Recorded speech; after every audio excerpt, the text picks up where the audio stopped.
Jack Coan comes into the competition for quarterback. He would certainly be the lead. He led a team at Wisconsin to the Rose Bowl, had a nice 18-5 touchdown to pick ratio that season. Maybe some detractors would say you're getting yourself another Ian Book, not a game changer, not a dynamic player, but at the same time, maybe he could show us more if given more responsibility.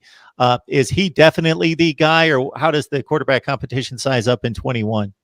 Yeah, I think you go in, and I don't think the question is as much, is he the starting quarterback when Notre Dame takes on Florida State on Labor Day weekend? I think the question's more, who's the quarterback mid-year? Who's the quarterback 6 games, 7 games in?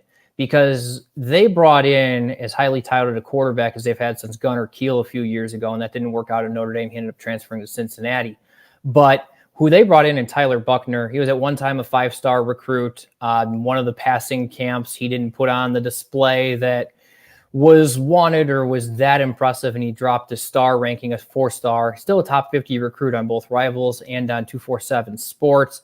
One of the bigger quarterbacks recruits that they've brought in quite some time.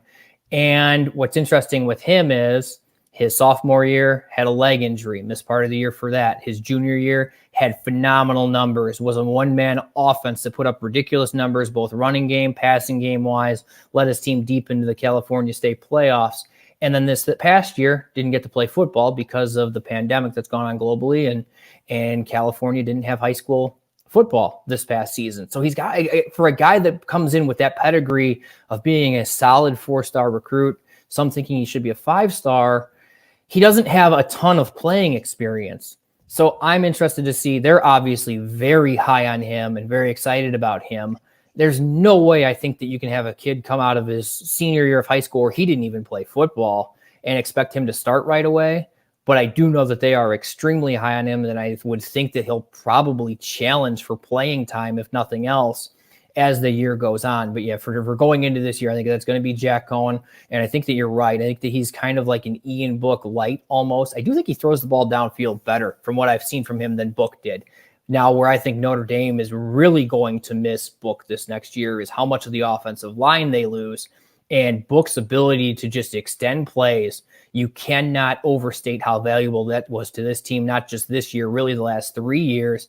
And without an offensive line full of future NFL players, or at least of NFL players in the upcoming draft like this past year's was, having a quarterback that's not as mobile in Coan versus Book, I think that's going to not spell disaster for Notre Dame, but it's definitely going to be a hurdle that they're going to have to overcome.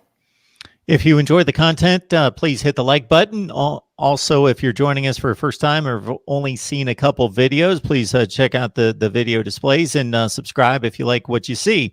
Check out Nick's work there at fightingirishwire.usatoday.com. Nick, for the first time here, we appreciate you stopping by, giving us some insight and knowledge into Notre Dame football. Anytime. That was a lot of fun. Appreciate the invite.